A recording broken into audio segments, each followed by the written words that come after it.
Husband mocked his wife's passion until she became the inspiration he never expected.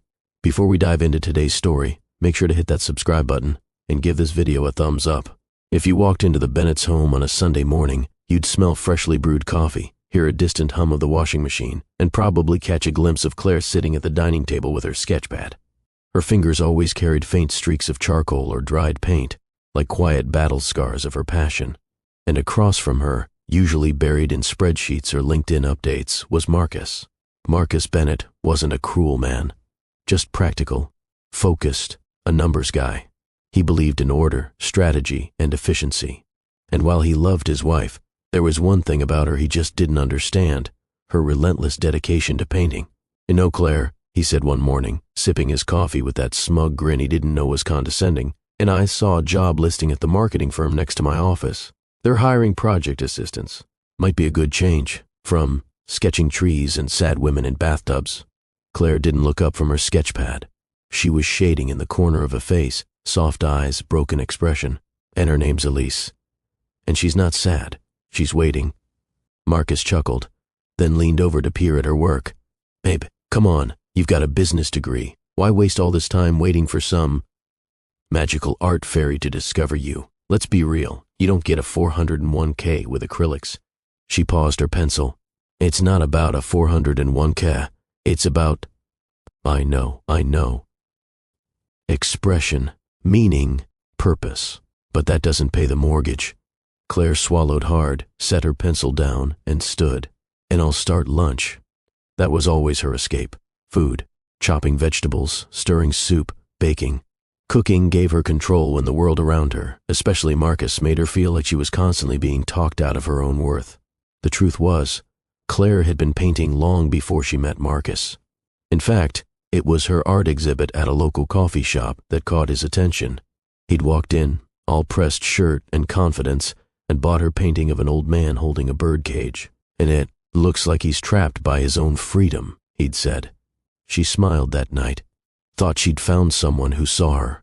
But somewhere between wedding vows and tax returns, Marcus stopped seeing her art as meaning and started seeing it as a hobby that wouldn't grow up. Still, she kept painting. At night, after Marcus turned in early for his finance webinars, Claire would stay up with her brushes and her emotions. She didn't post on social media, didn't chase gallery fame. She painted for herself and for the people whose stories lived in her heart.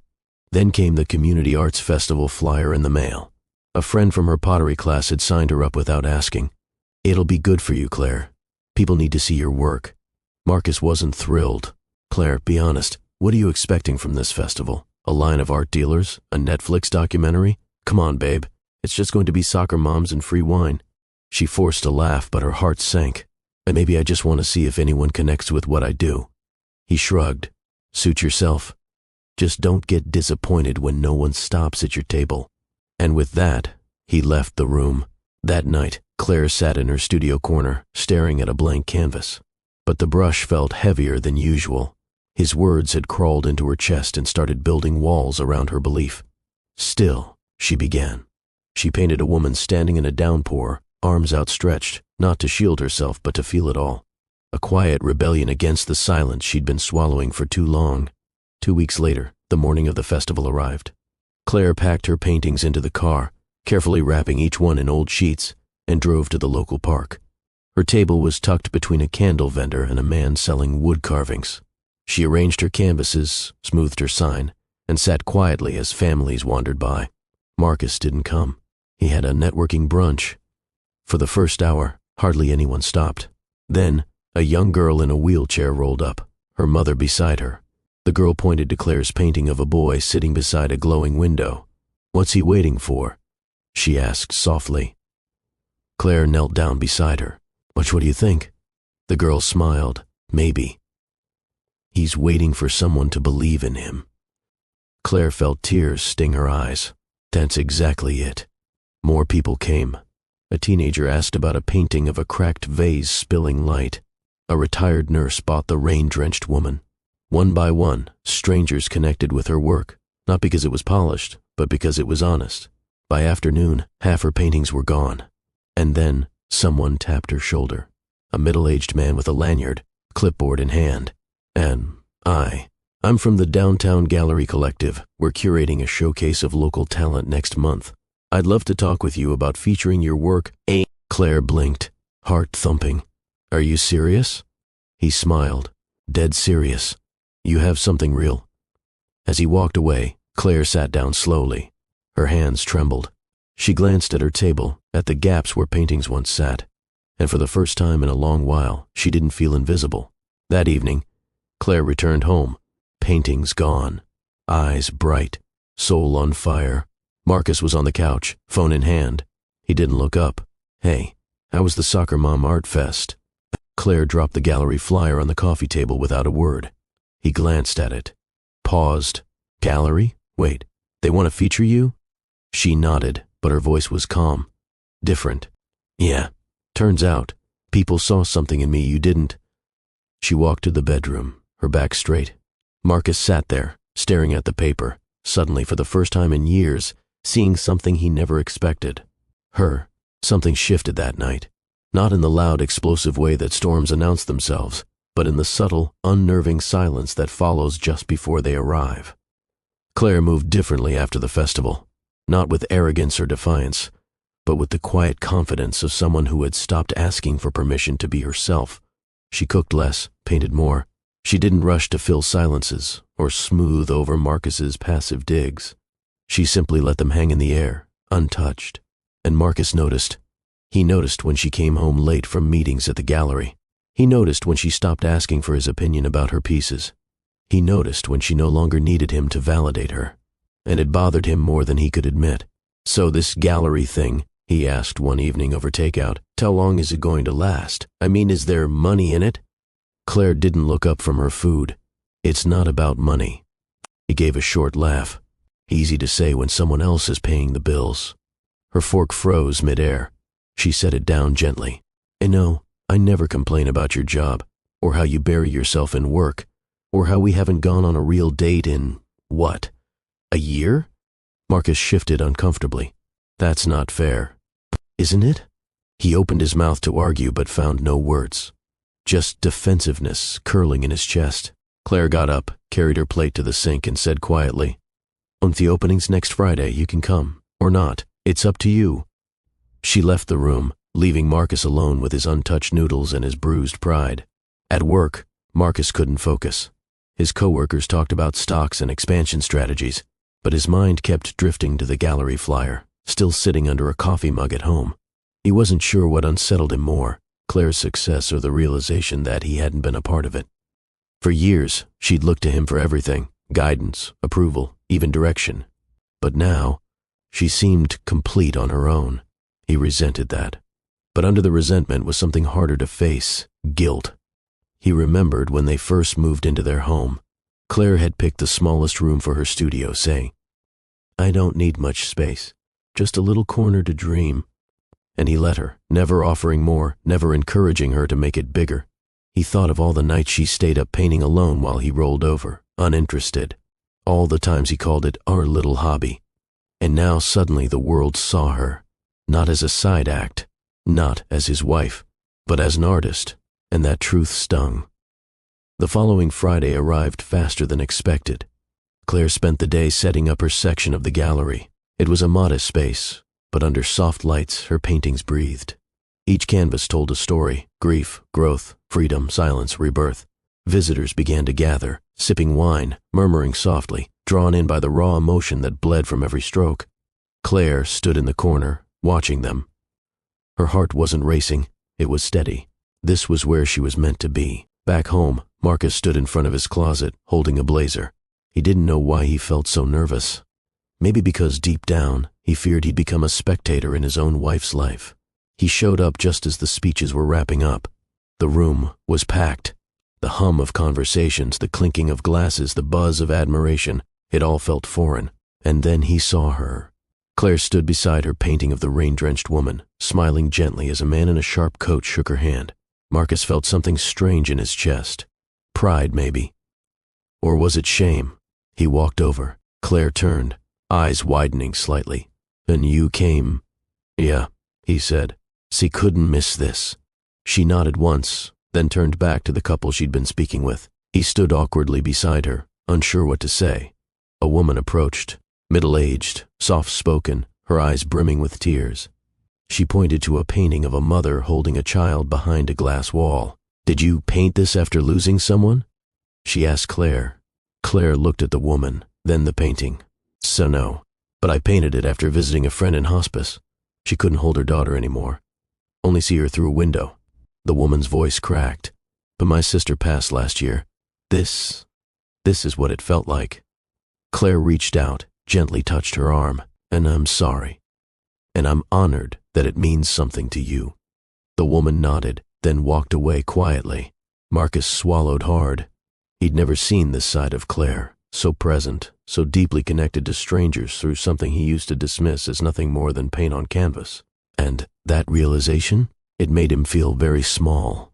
That night, in the car, the silence between them was different. Not angry, not cold, just thick with unspoken thoughts. "I didn't know your work could move people like that," Marcus finally said. Claire didn't look at him. "That's because you never asked what it meant to me." He exhaled slowly. "You're right. So I used to wish you'd take interest. But after a while I stopped hoping." Marcus nodded, jaw tight. "And I deserve that."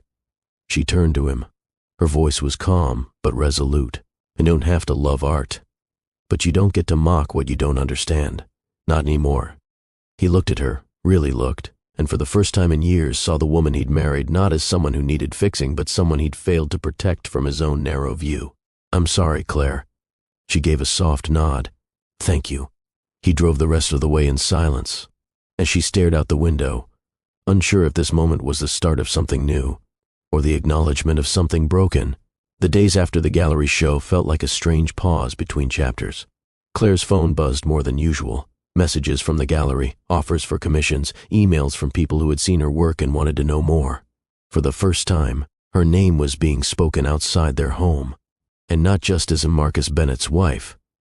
And while Claire bloomed, Marcus floundered. He went to work, sat through meetings, signed off on budgets, but inside he was unraveling. Not because Claire was finally thriving, but because her joy was revealing something he'd spent years avoiding. He didn't know who he was outside of being in control. He had built his identity on being the provider, the logical one, the fixer.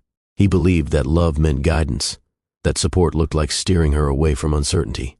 But now, Claire was steering herself, and worse, she was going somewhere he couldn't follow. One night, as Claire worked late in her studio, Marcus lingered at the doorway.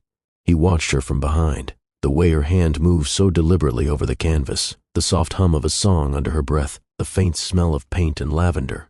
"Don't you want tea?" he asked, almost awkwardly. She glanced back, surprised. "Sure." It was a small thing, but in a marriage where years had passed with robotic routines and unspoken disappointments, it felt like an unfamiliar gesture. He brought her a mug, set it beside her, hesitated. "I've been thinking. Maybe I've been too hard on what you do." She turned slowly. "What makes you say that?" He shrugged. "You looked alive at the gallery, and I realized I haven't seen that in you for a long time. Maybe I didn't want to." Claire studied him. "Why?" He looked away. "Because it reminded me that I've spent so much time building walls, around myself, around us. I thought I was protecting you, but maybe I was just trying to control what I couldn't understand." She took a sip of tea. "Quiet. I want to do better," he added. "And I don't know how, but I do." And Claire, kind, hopeful Claire, nodded. "Start by seeing me. Not the version of me you've been holding on to, but who I am now." He nodded, his throat tight. "Okay. But intentions alone can't rebuild what years of dismissal slowly chipped away." 2 weeks later, Claire was invited to be part of a multi-artist panel in Chicago, an opportunity she'd only dreamed about. She would be flown out, expenses paid, her work displayed in a larger gallery space. She told Marcus over dinner. He nodded slowly. "Wow, that's huge." "It is," she said, "and I'm nervous but excited." "When would you go?" "Next month, for 3 days." He was silent for a beat too long. "You'll go alone?" She raised an eyebrow. "Yes." "Why?" He shook his head. "Nothing. I just thought maybe I'd go too." Claire stared at him. Not angrily, just deeply, painfully tired. Why now, Marcus? What do you mean? It gave you years to stand beside me, when I had nothing but canvases and dreams, and now that the world is finally noticing, you want to come along? He blinked. Say he thought you wanted support. And did. I do. But not just when it's convenient, not just now that it's working. His jaw clenched. So I'm the villain now? No, you're not the villain, she said gently. Then you're just late. The words landed like a punch, because they weren't spoken with anger. They were spoken with truth. And that was worse.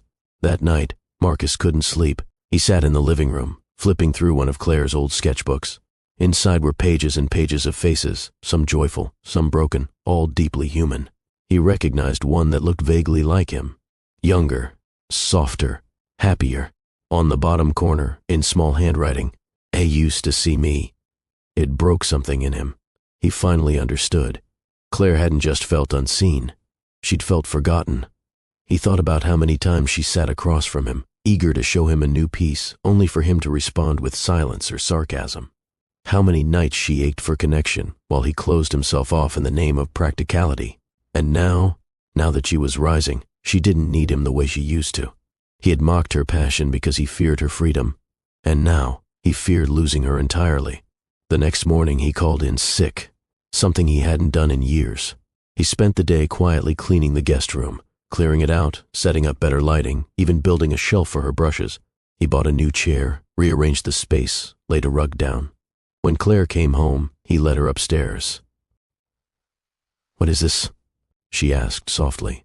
"And I was thinking, you've outgrown the corner of the dining room. You deserve your own space." Claire stood in the doorway, eyes scanning the room. "You did all this?" He nodded. "Aunt's late. But I want you to know I see you, Claire, and I believe in what you do. Not because it's selling or getting attention, but because it matters. It always did." She looked at him, her eyes glossy. He stepped closer. "And I don't expect this to fix everything. I just want to start showing up. And not just for the applause, but for the quiet, messy, beautiful in between." Claire looked around the room again. "It's beautiful," she whispered. "Thank you." He exhaled, not in relief, but in something like release. And for the first time, she stepped toward him, just a little. The plane touched down in Chicago on a rainy Thursday morning. Claire stepped off, her portfolio case in hand, feeling both the thrill of new possibilities and the weight of everything she was carrying, dreams, history, and the silent question that still hung between her and Marcus. Can love survive change? He didn't come with her, not because she pushed him away, but because for the first time, Marcus understood that support didn't always mean standing next to someone.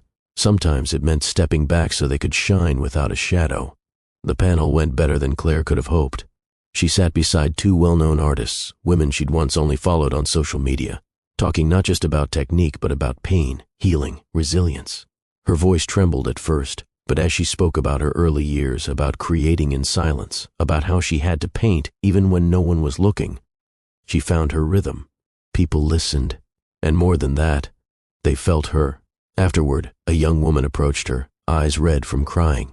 "I haven't painted since my dad told me it was a waste of time," she said. "But hearing you today, I think I'm going to try again." Claire's throat tightened. She smiled. "Please. Back home, Marcus sat on the edge of their bed, scrolling through pictures from the event Claire had texted him. There she was, lit up from the inside, smiling not just with her mouth, but with her whole being.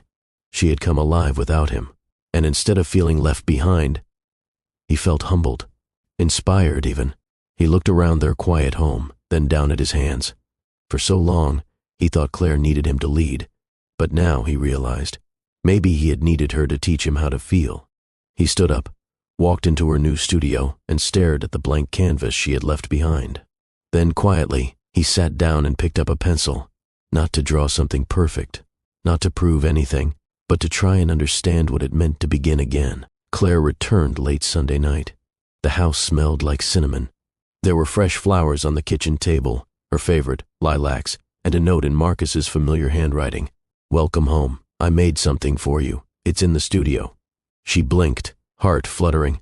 Upstairs, the door creaked open. There, propped against the easel, was a single canvas. On it, two chairs side by side, slightly angled toward each other. One was painted in bold, colorful strokes, the other softer, tentative, incomplete. But they leaned toward each other, close, not perfect, but trying. Claire brought her hand to her mouth, and in the corner, Marcus had written, "And I see you, and I'm learning to sit beside you." Later that night, they sat on the living room floor, wrapped in the stillness between them. "See, I didn't know you could draw," she whispered. "I can't," he replied, chuckling, "but I wanted to speak your language just once." She leaned her head on his shoulder. "When you did." They stayed there for a while, no need to fill the silence. There was no grand apology, no sweeping declaration of love, just presence, just effort, just two people, finally choosing to meet where they were. Claire still painted late into the night. Marcus didn't always understand her art, but now he listened when she spoke about it. Sometimes he even joined her in the studio, just to be near the hum of her world. And Claire, she never stopped creating. But now she did so knowing that the person who once doubted her had become her quietest, most reverent admirer, not because she succeeded, but because she stayed true. And in doing so, she reminded him that passion isn't something to mock, it's something that can save us if we're brave enough to believe in it. Sometimes the people closest to us are the last to recognize our worth. But when one woman refused to dim her light, she became the very inspiration her husband never knew he needed. Let this be a reminder, never mock a passion you don't understand. It might just be the thing that changes your world.